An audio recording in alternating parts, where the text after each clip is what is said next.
जो कल हमने विषय लिया था उसका बहुत संक्षेप में मैं स्मरण करते हुए आगे बढ़ूंगा। उसमें हमने पहला विषय लिया था कि असुर भगवान के ही अंश हैं। वे भगवान से ही जन्म लेते हैं और भागवत संकल्प के लिए ही कार्य करते हैं। उनकी विशेषता यह होती है कि वह यह जो भागवत संकल्प का कार्य चल रहा है, यह जो मनुष्य के विकास का कार्य चल रहा है, जो इस धरा पर दिव्य जीवन को प्रकट करने का कार्य चल रहा है, उसको गति प्रदान करते हैं और उसको पूर्ण बनाने में अपनी सहायता करते हैं। उसके बाद दूसरा विषय हमने लिया था कि जो मनुष्य के जीवन का उद्देश्य है वो भी देवों, असुरों और अन्य सभी शक्तियों के अनुरूप वह भी अपने अंतर में छिपे दिव्य तत्व को प्रकट करना है। मनुष्य को स्वयं दिव्य बनना है, अर्थात उसे अपनी देह में भगवान को प्रकट करना है। परंतु अभी जो मनुष्य की स्थिति है उसको अगर हम कुछ शब्दों में कहना चाहें तो मनुष्य अंधकार में जी रहा है और इस जगत में वह एक अंधे व्यक्ति के समान भटक रहा है। वह अपने ज्ञान के प्रति आश्वस्त नहीं है। उसने जो भी ज्ञान प्राप्त किया है उसके विषय में उसके मन में एक संशय बना रहता है।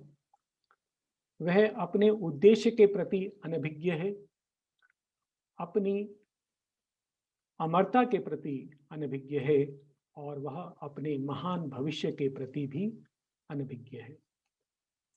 और तीसरा बिंदु जो हमने लिया था मुख्य रूप से वो यह था कि मनुष्य मन के द्वारा अपने सच्चे स्वरूप को नहीं पा सकता है, क्योंकि मानव मन सत्य को देखने में असमर्थ है। यदि मनुष्य मन से सत्य को नहीं जान सकता तो उसके पास क्या उपाय है? आज हम कुछ ऐसी पंक्तियां देखेंगे जो मनुष्य को आगे बढ़ने के लिए मार्ग दिखाती हैं।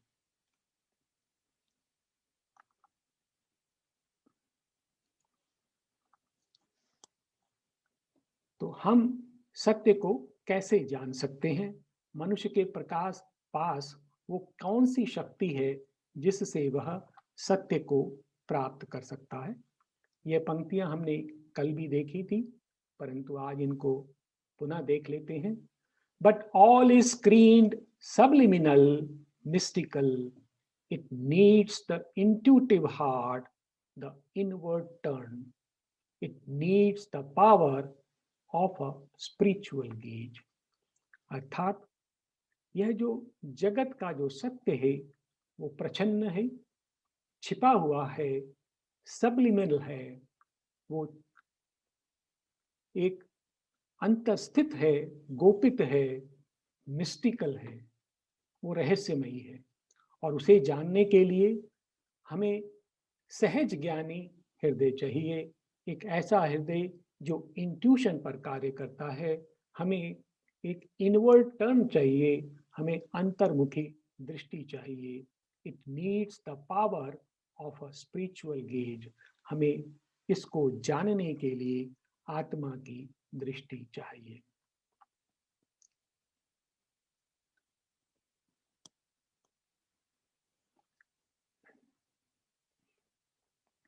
तो हम यह ज्ञान किस प्रकार से प्राप्त कर सकते हैं?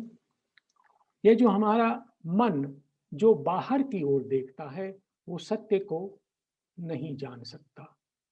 उसके लिए हमें हमारे अंतर में स्थित एक देव की, आत्मा की वाणी को सुनना होगा।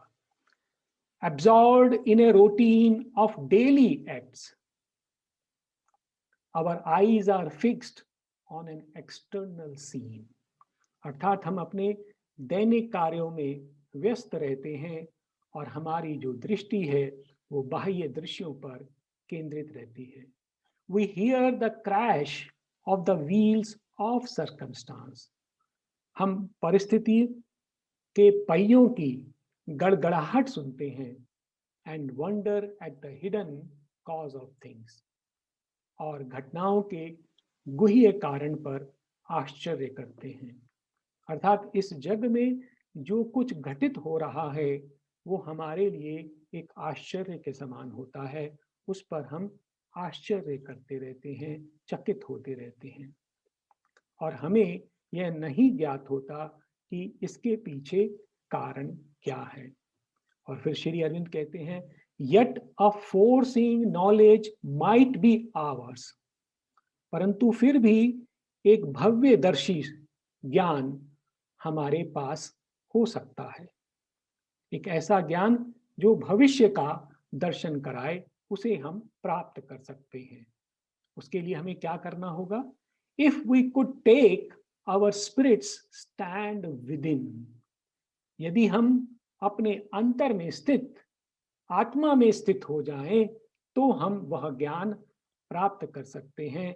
If we could hear the muffled demon voice, और यह जो देव हमारे हृदय में स्थित है वो बंदी है, मफल्ड है, उसकी आवाज को रोक दिया गया है। यदि हम उस बंदी देव की आवाज को सुन ले तो हमें सत्य का ज्ञान हो सकता है। और इसी से संबंधित पंक्तियां आती हैं कि केवल आत्मा से ही सत्य को जाना जा सकता है। Our sight and sense are a fallible gauge and touch, and only the Spirit's vision is wholly true. अर्थात जो कुछ हम अपनी दृष्टि से देखते हैं, इन भौतिक आंखों से देखते हैं, इन भौतिक इंद्रियों से देखते हैं, वो सभी दोषपूर्ण होता है। इसके ऊपर भी अनेक पंक्तियां सावित्री में आती हैं, परंतु समय की कमी के कारण मैं वो पंक्तियां यहां नहीं ले रहा हूं। भाव ये है कि जो हमारी दृष्टि है, जो हमारी इंद्रियां हैं, जो हमारे मन को ज्ञान प्रेषित करती हैं, वो सभी दोषपूर्ण हैं, और जो कुछ हम देखते हैं वो केवल एक आभास मात्र होता है। And only the spirit's vision is wholly true, और केवल वही दृश्य जो आत्मा देखती है, केवल आत्मा की दृष्टि ही पूर्णतः सत्य होती है।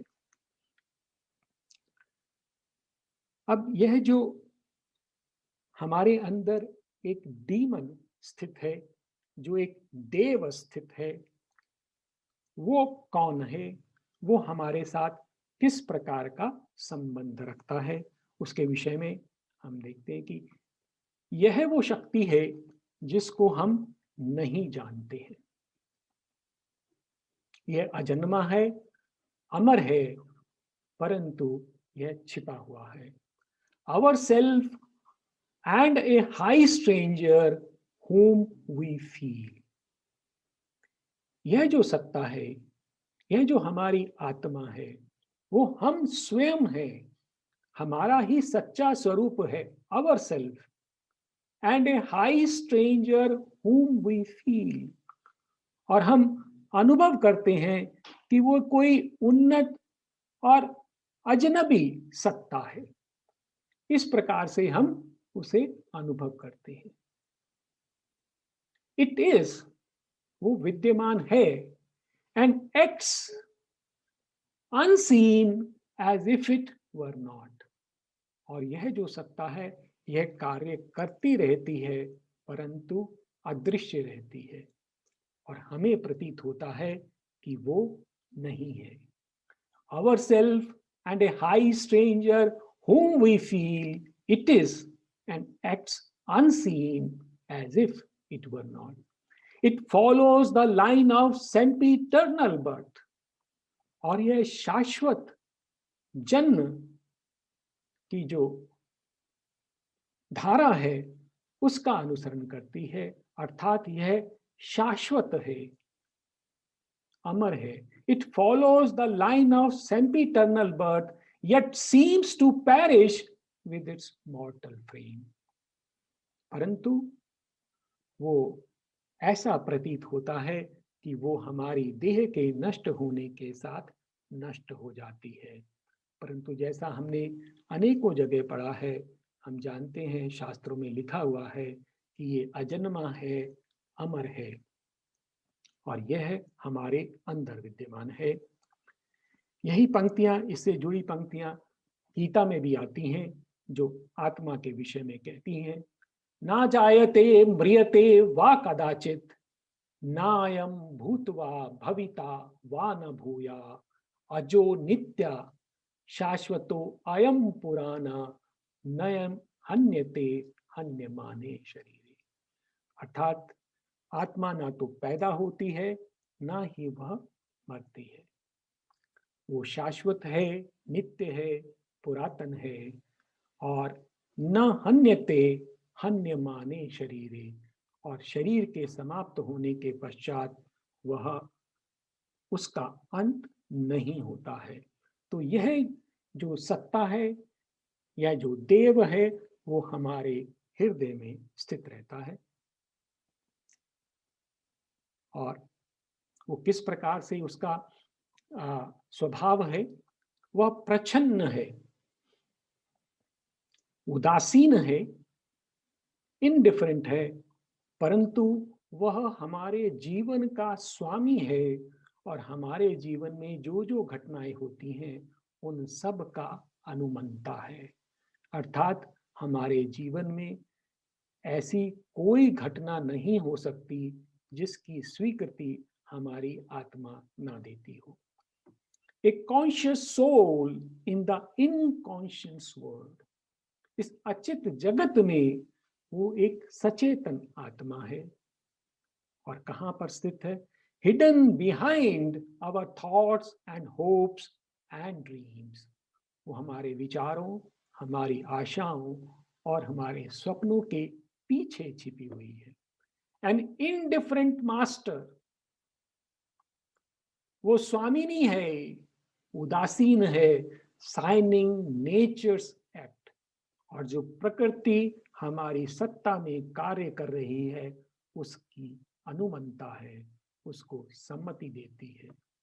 Leaves the vicegerent mind a seeming king, और वो पीछे छिपी रहती है और जो मन उसका प्रतिनिधि है, ऐसा प्रतीत होता है कि वो इस सत्ता का राजा है।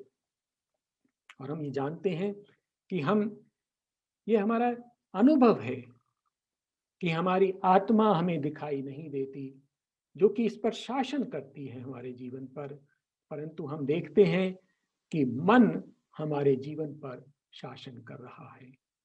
तो श्री अरविंद कह रहे हैं कि मन वास्तविक शासक नहीं है, वो एक प्रतिनिधि है, वाइसजेरेंट माइंड, और वह ऐसे कार्य करता है जैसे वह एक राजा हो। तो यह जो आत्मा है हमारे अंदर हृदय में छिपी रहती है, इस जीवन की स्वामिनी है, अनुमंता है। और यह जो आत्मा है इसका स्वरूप कैसा है? यह अपने संकल्प में स्वतंत्र है और वो भगवान की प्रतिनिधि है इस जगत में। और इस जगत में, इसकी लीला में, इसके दुखों में भाग लेने के लिए उसने स्वेच्छा से जन्म लिया है। यह बात अनेक बार आएगी कि हम इस जगत में किसी अपने पूर्व कर्मों के कारण नहीं, किसी दोष के कारण नहीं, किसी त्रुटि के कारण नहीं, अपितु अपने स्वतंत्र संकल्प से भगवान के कार्यकर्ता के रूप में जन्म लेते हैं। और हमने स्वयं स्वीकार किया है इस धरा पर भागवत संकल्प के लिए कार्य करने के लिए, और उसी स्वतंत्र संकल्प में हमने इस धरा पर जन्म लिया है। In the mystery of its selecting will, तो इसका जो संकल्प है वो निश्चय करता है और वो रहस्यमयी है, वही स्वतंत्र है जो सेलेक्ट करता है इस जीवन को। In the mystery of its selecting will, in the divine comedy A participant, और दिव्य लीला में वह एक सहभागी है। द स्पिरिट्स कॉन्शियस रिप्रेजेंटेटिव, वो परमात्मा का एक सचेतन प्रतिरूप है, गॉड्स डेलीगेट इन अवर ह्यूमैनिटी, और इस मनुष्यता में, मानव में, वो भगवान का प्रतिनिधि है, उसका प्रतिरूप है। कॉमरेड ऑफ द यूनिवर्स, वो इस जगत का साथी है, उसकी यात्रा में वो साथ साथ चल रहा है। द ट्रांसेंडेंस रे, और वो परात्पर की किरण है, उसका अंश है। She had come into the mortals bodies room, वह स्वयं इस देह में उसने जन्म लिया है, और किस लिए जन्म लिया है? To play at ball with time and circumstance, इस काल और परिस्थिति के खेल में भाग लेने के लिए उसने स्वयं इस जगत में जन्म लिया है। अर्थात हम इस जगत में स्वयं अपनी इच्छा से हमने जन्म लिया है, और उसका इस जगत में किस प्रकार का संबंध रहता है? यह जो जगत सुख और दुख से पूर्ण है, और निरंतर हम कष्टों से और छोटे छोटे आनंदों से होकर आगे बढ़ते रहते हैं, उन सब में हमारी आत्मा सदा आनंदित रहती है। वो किसी भी प्रकार का दुख हो, आत्मा को किसी प्रकार का दुख नहीं होता। A joy in the world her master movement here, इस जगत में वो आनंद से पूर्ण है।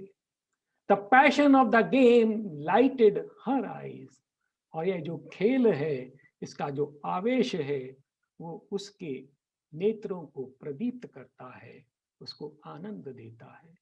A smile on her lips welcomed earth's bliss and grief, इस धरा में जो भी सुख है, जो भी दुख है, उन सभी को वह अपने होठों पर मुस्कान से स्वागत करती है। अर्थात किसी भी प्रकार की परिस्थिति में उसके पास दुख का कोई कारण नहीं है। A laugh was her return to pleasure and pain, और वो प्रत्येक प्रकार के दुख और सुख को एक हर्ष में स्वीकार करती है, और उसका हमसे क्या संबंध है?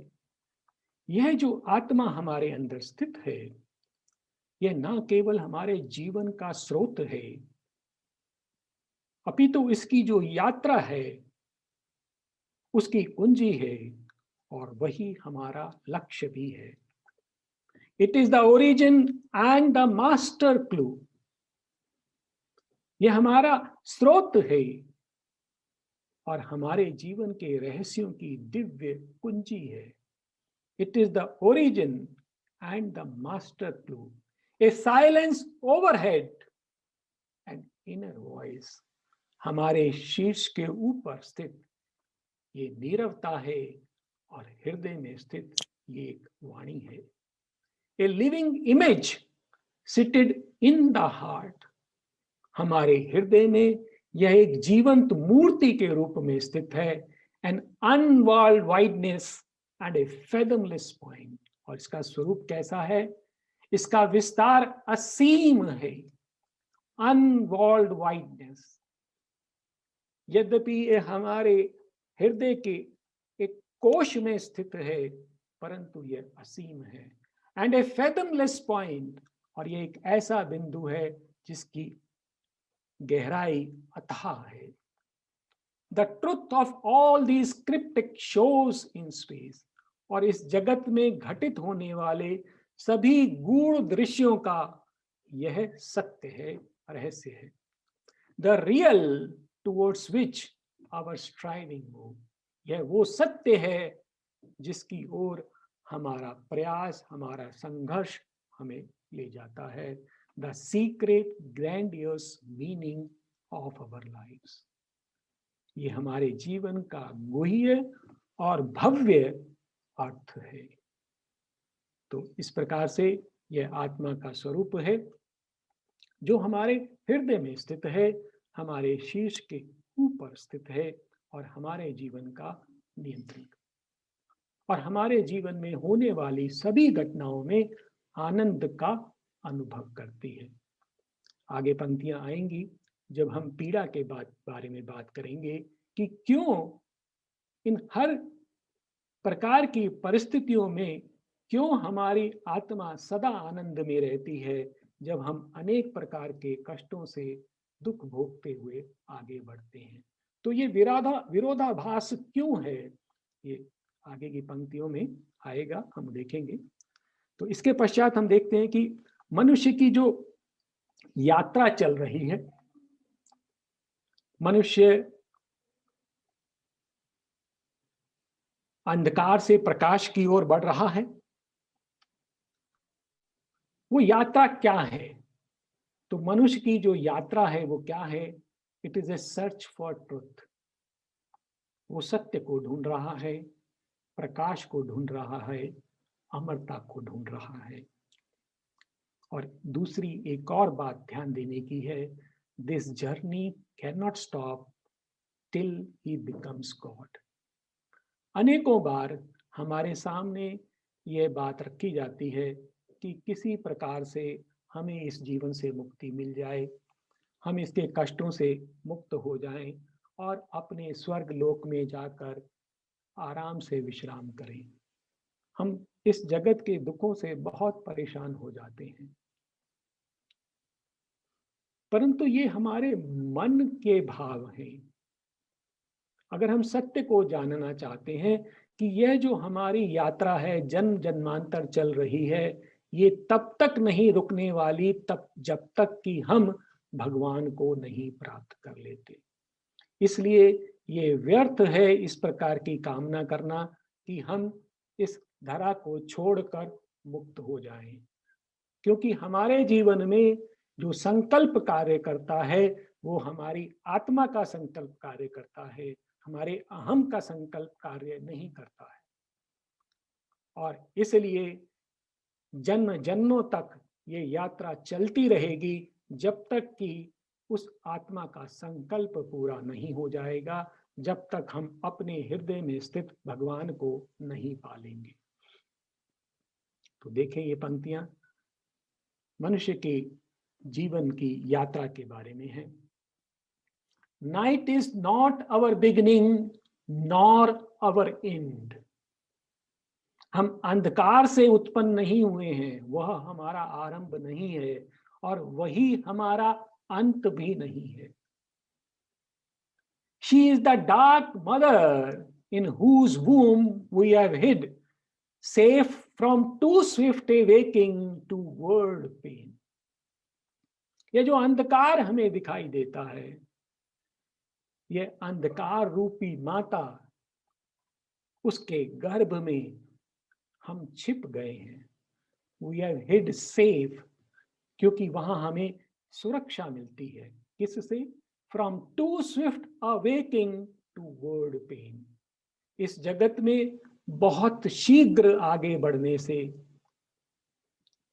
जो हमें कष्ट प्राप्त होता है, उससे अपने को सुरक्षित रखने के लिए हम माता के गर्भ में अंधकार में छिप गए हैं। अर्थात हम क्योंकि समर्थ नहीं है बहुत तेजी से आगे बढ़ने के लिए, इसलिए हमने अंधकार में रहना स्वीकार किया है कुछ समय के लिए। We came to her from a supernal light. हम उसके पास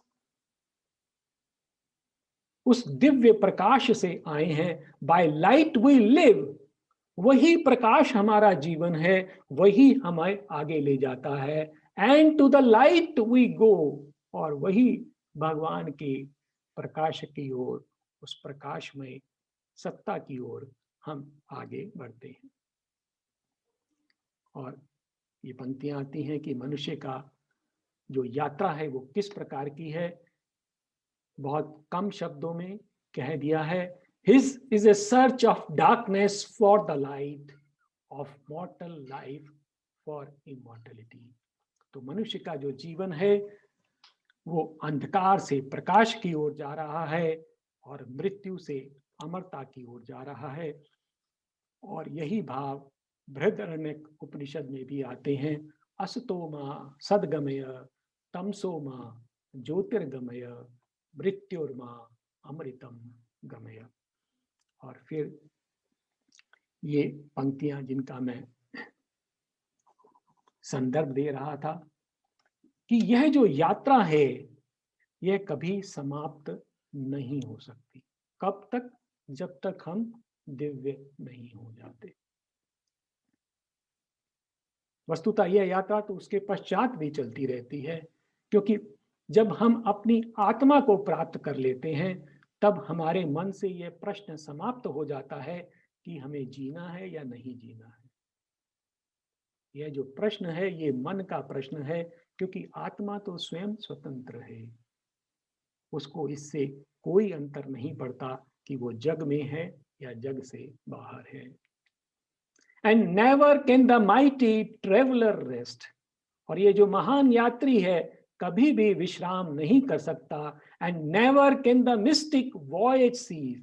और ये जो रहस्यमय यात्रा है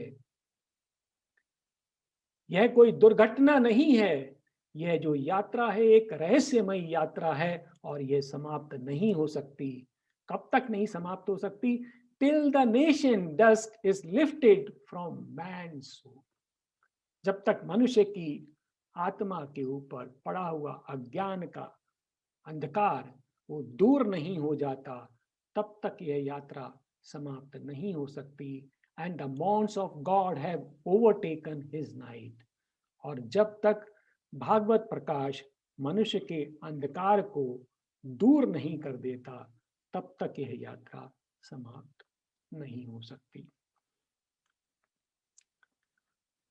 और फिर बहुत सुंदर पंक्तियां आती हैं कि यह यात्रा ऐसी नहीं है कि जिसमें हम अकेले अपने टूटे फूटे साधनों से आगे बढ़ रहे हैं। नहीं, ऐसा नहीं है। हमारे साथ सदा एक दिव्य साथी साथ रहता है। हमारी जीवात्मा सदा हमारे साथ रहती है और हमारे सभी कर्मों में वो उसकी दृष्टि भी रहती है, उसका निर्देशन भी रहता है। तो ये पंक्तियां देखिए। Alive in a dead rotating universe, we were not here upon a casual globe, abandoned to a task beyond our force. Even through the tangled anarchy called fate, and through the bitterness of death and fall, an outstretched hand is felt upon our eyes. तो ये जो जगत, जड़ जगत घूम रहा है उद्देश्यहीन, उस जगत में हमें अपनी शक्ति से अधिक कार्य करने के लिए अकेला नहीं छोड़ दिया गया है। Abandon to a task beyond our force. ऐसा नहीं है कि हमें यहाँ अकेला छोड़ दिया गया है। और यह जो नियति है, जो निरंकुश है, जटिल है, यह जो मृत्यु है, ये पतन है, उसकी जो कड़वाहट है, इन सब में एक दिव्य हस्त सदा हमारी सहायता को हमारे साथ बना रहता है। और वो किस प्रकार का है? It is near us in unnumbered bodies and births. यह अनेकों जन्मों में हमारे साथ बना रहता है। In its unslackening grasp, it keeps for us safe the one inevitable supreme result no will can take away and no doom change. और इसकी पकड़ कैसी है? अनस्लैकनिंग ग्रेस्प। ये बिल्कुल ना छूटने वाली पकड़ है और उसमें वह सुरक्षित रखता है क्या? वन इनअविटेबल सुप्रीम रिजल्ट, एक ऐसा परम फल जो अनिवार्य है, जिसको बदला नहीं जा सकता, इसको वह अपने हाथों में सुरक्षित रखता है, जिसे कोई भी संकल्प और कोई भी दुर्भाग्य बदल नहीं सकता है। वो क्या है? The crown of conscious immortality, सचेतन अमरत्व के मुकुट को पाना, यह हमारा जो है फल है, हमारा लक्ष्य है। The God had promised to our struggling souls when first man's heart dared death and suffered life. और यह पुरस्कार, ये इसका वचन भगवान ने हमें तब दिया था जब हमने इस धरा पर उसका कार्य करने का वचन दिया था। एक म्यूचुअल डेट है हमारा भगवान के साथ। हम इस धरा पर भगवान का कार्य करने आए हैं और हमने साहस करके इस जीवन में, इस धरा पर मृत्यु को और जीवन के कष्टों को भोगने का संकल्प किया है।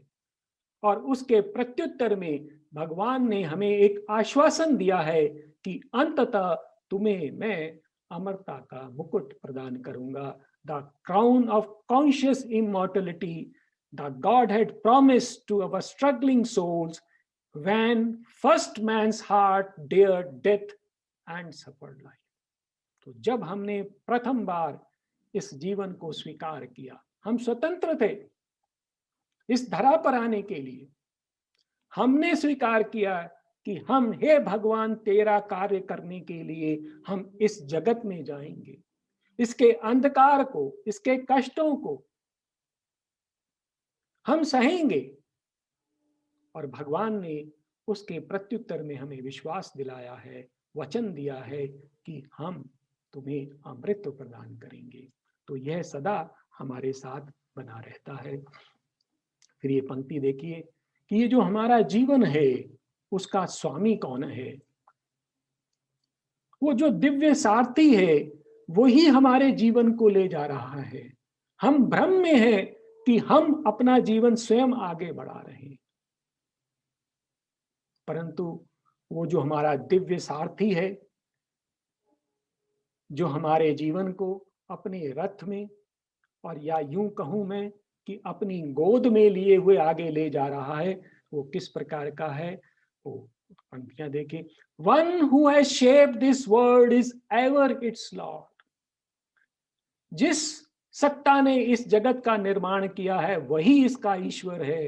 Our errors are his steps upon the way. जो हम गलतियां करते हैं वो उसके सोचे समझे कदम होते हैं। वह भगवान, वह शक्ति हमसे गलतियां करवा कर भी अपना कार्य करवा लेते हैं। हमें जिस ओर जाना होता है, हम जीवन भर सोचते रहते हैं कि हमने गलतियां की हैं, शायद हम इधर चले गए होते, शायद उधर चले गए होते, परंतु वह जो सत्ता है, वो जो शक्ति है, वो हमारे अंदर स्थित, वह सदा सचेत है। Our errors are his steps upon the way. वो उनका ध्यान रखती है, वो उसी के कदम होते हैं जो हमारी गलतियां होती। और उसका कार्य करने का जो ढंग है वो बहुत विचित्र होता है। He works through the fierce vicissitudes of our lives. वो हमारे जीवन के अच्छे बुरे पक्षों के थ्रू कार्य करता है, उनके द्वारा कार्य करता है। He works through the hard breath of battle and toil. वो इस संघर्ष और श्रम के कठिन श्वास के द्वारा कार्य करता है। He works through our sins and sorrows and our tears. वो हमारे पापों, हमारे दुखों और हमारे अश्रुओं, इन सब के द्वारा कार्य करता है। His knowledge overrules our needs. और उसका जो ज्ञान है वो हमारे अज्ञान को निरस्त कर देता है। हमारे अज्ञान द्वारा लिए गए निर्णयों को वह परम दिव्य सारथी निरस्त कर देता है, बदल देता है। और क्यों वो हमें इस ऐसे जो दुविधापूर्ण विरोधाभासी जीवन से आगे ले जाता है, क्योंकि उसके कारण हमारी गति बहुत तीव्र होती है। केवल वही व्यक्ति जो धीरे धीरे आगे बढ़ना चाहते हैं, उनको जीवन में कष्ट नहीं आते। जो इस संकल्प को, जो प्रगति के संकल्प को लेकर उसको तीव्र गति से आगे बढ़ने के लिए तैयार हैं, उनको इन कष्टों में से, विरोधाभासों में से गुजरना होता है। और फिर वो कह रहे हैं कि हे मनुष्य, इन घोर परिस्थितियों में भी तुम सदा अपना धैर्य बनाए रखो। क्यों? क्योंकि एक महती शक्ति सदा तुम्हारे साथ बनी रहती है। Whatever the appearance, we must bear. जीवन की परिस्थितियां कितनी भी घोरतम हो, हमें धैर्य रखना चाहिए। Whatever our strong ills and present fate, हमारे ऊपर कितनी भी घोर विपत्तियां हो, हमारा कैसा भी भाग्य हो, when nothing we can see but drift and bail, जब हमें कुछ भी नहीं दिखाई दे रहा है, हम भ्रमित असमंजस में घूम रहे हैं, हम बहते जा रहे हैं, भटकते जा रहे हैं और दुखी हैं, तब भी a mighty guidance lead us still through all. एक महती शक्ति, एक सारथी, एक सहायता सदा हमारे साथ बनी रहती है। तो यह जो हमारी जीवन यात्रा है, वो हम अकेले नहीं कर रहे। माता जी किसी ना किसी रूप में सदा हमारे साथ बनी रहती हैं। वो हमारे जीवन पर अपनी दृष्टि बनाए रखती हैं। बहुत सुंदर पंक्तियां याद आ रही हैं मुझे कि एक छोटी सी घटना है कि एक बार किसी व्यक्ति ने माँ से पूछा कि माँ, मैंने एक स्वप्न देखा और उस स्वप्न में ऐसा था कि हम दोनों समुद्र के तट पर आगे चलते जा रहे हैं और यह जो हमारी जो यात्रा थी, ये मेरे जीवन की यात्रा से मेल खा रही थी। और मैंने देखा कि जहाँ जहाँ मेरे जीवन में कष्ट आए, वहाँ वहाँ मुझे उस रेत पर केवल 2 कदम दिखाई दे रहे थे। अन्यथा जब जब मेरा समय अच्छा था, तब तक मुझे 4 कदम दिखाई दे रहे थे। तो माँ, ऐसा क्यों हुआ कि जब जब मैं कष्ट में थी, कष्ट में था, तो तुम मुझे छोड़कर कहाँ चली गई थी? तो माँ ने कहा, मेरे बेटा, मेरे पुत्र, ऐसे समय में मैं तुझे अपनी गोद में लेकर चल रही थी। वो जो 2 कदम तुझे दिखाई दे रहे हैं, वो मेरे थे, तेरे नहीं। तो ये जो है, इस प्रकार से माता हमें अपनी गोद में लिए हुए आगे चलती हैं। ऐसा हमारा जीवन। इससे आगे हम एक और मुख्य विषय पर आएंगे, वो है पेन और पीड़ा, दुख और पीड़ा। बहुत इंपॉर्टेंट पक्ष है जीवन का, क्योंकि यही वो देव है जो हमें आगे बढ़ने को मजबूर करता है और यही वो स्थिति है, पीड़ा है, दुख है, जिसके कारण हम इस जो जर्नी पे हम यात्रा पर निकले हैं, उसको छोड़कर भाग जाना चाहते हैं। यदि हम उसके सत्य को समझ लें, तो हमारी जो पीड़ा है वो आनंद में बदल जाएगी। तो क्या है हमारे पीड़ा का सत्य, कि पीड़ा का कारण क्या है? ये जो पंक्तियां आपके समक्ष आएंगी, उसमें यह भाव आता है कि जो हम पीड़ा का अनुभव करते हैं, दुख का अनुभव करते हैं, उसका एकमात्र कारण अज्ञान है। और जब तक हम उस सत्य को प्राप्त नहीं कर लेते, प्रकाश को प्राप्त नहीं कर लेते, उस ज्ञान को प्राप्त नहीं कर लेते, यह हमारी पीड़ा समाप्त नहीं हो सकती। और देव इस पीड़ा का उपयोग करते हैं जिससे यह जगत प्रगति कर सके। यह एक पीड़ा का मार्ग वो मार्ग है जिससे तीव्र गति से भागवत कार्य आगे बढ़ता है। और एक और महत्वपूर्ण पक्ष है कि यह जो पीड़ा हमारे जीवन में हम भोगते हैं उसको हमने स्वयं चुना है। हम इसके लिए किसी और को दोष नहीं दे सकते। केवल अंतर इतना है कि जब हम अपने सतही मन से सोचते हैं तो हमें उसका कारण नहीं मिलता, लेकिन हमारे जीवन में जो जो घटनाएं हो रही हैं वो हमारी आत्मा ने स्वयं चुनी है। तो देखें इन पंक्तियों को कि पीड़ा की क्या आवश्यकता है। Thence rose the need of a dark, intruding God, the world's dread teacher, the creator, pain. कहते तब उसकी आवश्यकता पड़ी उस देव की जो बलपूर्वक हमारे जीवन में प्रवेश कर गया। The dark intruding God, the world's dread teacher, वो कठोर शिक्षक है, सृजक है, रचनाकार है। क्यों? Where ignorance is, there suffering too must come. जहां जहां अज्ञान है वहां वहां दुख अवश्य आएगा। Thy grief is a cry of darkness to the light. ये जो तेरा दुख है वो और कुछ नहीं, अंधकार की पुकार है प्रकाश के लिए। तो इस प्रकार से जो हमारी अपूर्णता है, जब हम पूर्ण होने का प्रयास करते हैं, यह जो हमारी पुकार है वही दुख का रूप लेती है।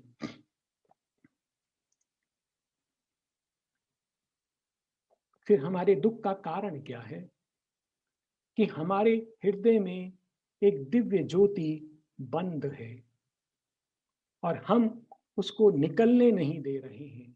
और जब तक वो हमारे हृदय में बंद है तब तक दुख का कारण है। A power is in thee that thou knowest not. तेरे हृदय में एक शक्ति है जिसे तू नहीं जानता है। Thou art a vessel of the imprisoned spark. तू इस एक अग्नि का, एक स्फुलिंग का तू पात्र है जिसमें यह बंद है।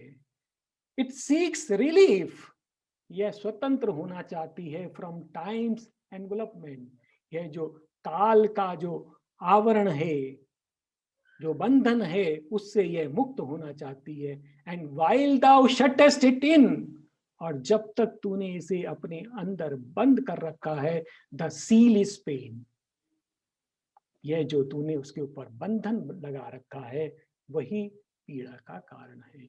जिस दिन यह आत्मा मुक्त हो जाएगी उस दिन पीड़ा समाप्त हो जाएगी। और देखिए कितनी सुंदर पंक्तियां हैं।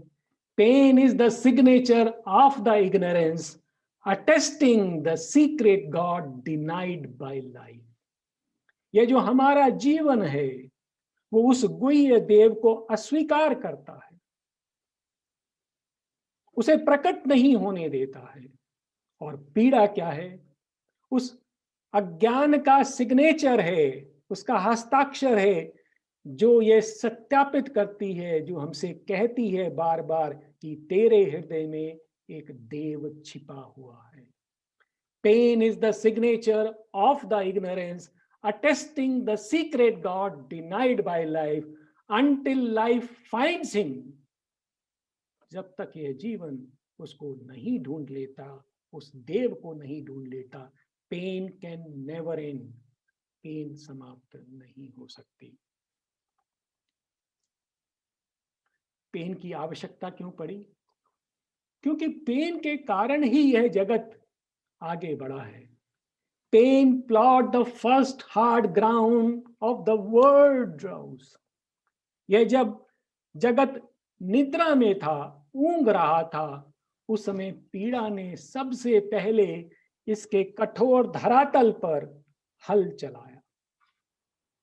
By pain, a spirit started from the clod.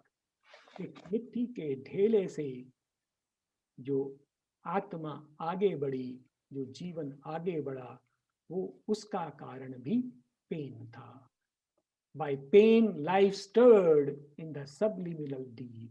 और पेन के कारण ही उस पत्थर में, उस जड़ तत्व में प्राण ने करवट ली. और पेन का क्या कारण है कि यदि पेन ना हो, यदि पीड़ा ना हो, तो मनुष्य हमेशा शांत अपनी जिस स्थिति में है उसी में बना रहेगा, वो आगे नहीं बढ़ेगा. तो it is like a spur, एक वो चाबुक है जो हमें आगे बढ़ने के लिए विवश करता है. If the heart were not forced to want and weep, यदि हमारा हृदय मजबूर नहीं होता कामना करने को और रोने को, if the heart were not forced to want and weep, his soul would have lain down content at ease. यदि हमारे पास दुख नहीं होता, आंसू नहीं होते, तो हम आराम से चादर डाल के सो रहे होते. हमें क्यों उठने की जरूरत थी, क्यों कोई कार्य करने की जरूरत थी? And never thought to exceed the human start. और हमने कभी भी यह जो अपना मनुष्य जीवन है उससे आगे बढ़ने का ना सोचा होता. आविष्कार की जननी है और पीड़ा उसको आगे ले जाती है. And never learn to climb toward the sun. और यह जो हम सूर्य की ओर देखते हैं, प्रकाश की ओर देखते हैं, उसकी ओर उठने का प्रयास करते हैं, बढ़ने का प्रयास करते हैं, यदि वो पीड़ा नहीं होती तो हम ऐसा नहीं करते. वो पीड़ा जो हमारे अंधकार की पीड़ा है, प्रकाश के लिए नश्वरता की पीड़ा है, अमरता के लिए अज्ञान की पीड़ा है, ज्ञान के लिए. और फिर जो पेन है वो क्या है? देव इसका उपयोग करते हैं. कैसे उपयोग करते हैं? Pain is the hammer of the gods to break. अब पेन को वो एक हथौड़े के रूप में प्रयोग करते हैं. और क्या तोड़ना चाहते हैं वो उससे? Pain is the hammer of the gods to break a dead resistance in the mortal's heart. ये जो हमारे हृदय में तमस है, विरोध है, उसको तोड़ने के लिए वो उस हथौड़े का प्रयोग करते हैं. His slow inertia as of living stone. हमारे अंतर में वो तमस है, एक पत्थर के समान तमस है जो आगे नहीं बढ़ना चाहता. उसको तोड़ने के लिए भगवान पीड़ा को एक हथौड़े के रूप में प्रकट करते हैं. और इसके पश्चात वो अत्यंत सुंदर पंक्तियां आती हैं जिनका मैंने संदर्भ दिया था. बहुत ही सुंदर पंक्तियां हैं. यदि हम इनको समझें तो हमारा पूरा जीवन का अर्थ बदल सकता है. ये पंक्तियां क्या कह रही हैं कि जब मनुष्य घोर कष्ट में करहा रहा होता है, जब हम रो रहे होते हैं, जीवन से दुखी हो जाते हैं, उसको छोड़ देना चाहते हैं, निराश होते हैं, हमें नहीं समझ में आता कि हम क्या करें, उस समय हमारे अंदर जो स्थित आत्मा है, जो देव है, वो हंस रही होती है, वो आनंदित होती है. ये कैसा विरोधाभास है? हम रो रहे हैं और हमारी आत्मा प्रसन्न हो रही है. बहुत सुंदर पंक्तियां हैं. Although the shaping God's tremendous touch is torture unbearable to mortal nerves. कहते जब ये जो देव हैं हमें स्पर्श करते हैं तो उनका जो स्पर्श है वो असहनीय पीड़ा पैदा करता है. जब भगवान हमारी देह को मोल्ड करना चाहते हैं, उसको रचना करना चाहते हैं, उसमें से नई कृति पैदा करना चाहते हैं, और जब वो हमारे ऊपर हथौड़े चलाते हैं, स्पर्श करते हैं, तो ऐसा लगता है कि पूरा देह पीड़ा से भर गया है। Although the shaping God's tremendous touch is torture unbearable to mortal nerves, the fiery spirit grows in strength within and feels a joy in every titan pain. और जो हमारी आत्मा है, अग्नि रूपी, जो हमारे हृदय में स्थित है, उस चोट के कारण वो सशक्त होती है, और वो हर उस चोट पर आनंदित होती है। क्यों? क्योंकि उसको एक कदम आगे बढ़ने का अवसर मिलता है। तो इस प्रकार से यह जो पीड़ा हमारे यहाँ अपने को अनुभव करनी पड़ती है, उस समय यदि हम अंतर में स्थित होकर बैठे तो हम देखें कि हमारे अंतर स्थित देव आनंदित हैं। कोई कारण है जिसके कारण यह पीड़ा हमारे सामने आई है। और ये भी बहुत सुंदर पंक्तियां हैं कि हम लोगों ने स्वयं इस पीड़ा को स्वीकार किया है, कष्टों को स्वीकार किया है। आज के इस वार्ता में ये अंतिम पंक्तियां हैं। 5 मिनट और लगेंगे, हम इसको यहाँ समाप्त करेंगे। बहुत सुंदर पंक्तियां हैं। O mortal who complainest of death and fate, हे मनुष्य जो तू मृत्यु और भविष्य के बारे में नियति की शिकायत करता फिरता है। O mortal who complainest of death and fate, accuse none of the harms thyself has called. ये तो तूने स्वयं चुना है, इसको तूने स्वयं बुलाया है, मृत्यु को तूने स्वीकार किया है, जो तेरी नियति है उसको तूने स्वीकार किया है, तो तू इसका दोष दूसरों को क्यों देता है? O mortal who complainest of death and fate, accuse none of the harms thyself has called. This troubled world thou hast chosen for thy home. ये जो जगत है तूने स्वयं चुना है।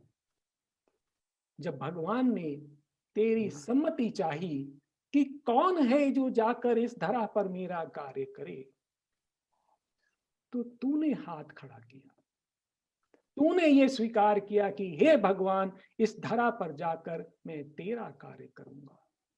This troubled world thou hast chosen for thy home, thou art thyself the author of thy pain. तू स्वयं ही इसका तो ये हम लोग यहाँ पर समाप्त करेंगे। तो इस प्रकार से यह जो पेन है, पीड़ा है, उसका क्या कारण है हमारे सामने स्पष्ट होता है। कल हम इसके आगे और देखेंगे, अन्य विषय लेंगे। अब मैं यहाँ पर अपनी वार्ता समाप्त करता हूँ। आप सभी का धन्यवाद। नमस्कार।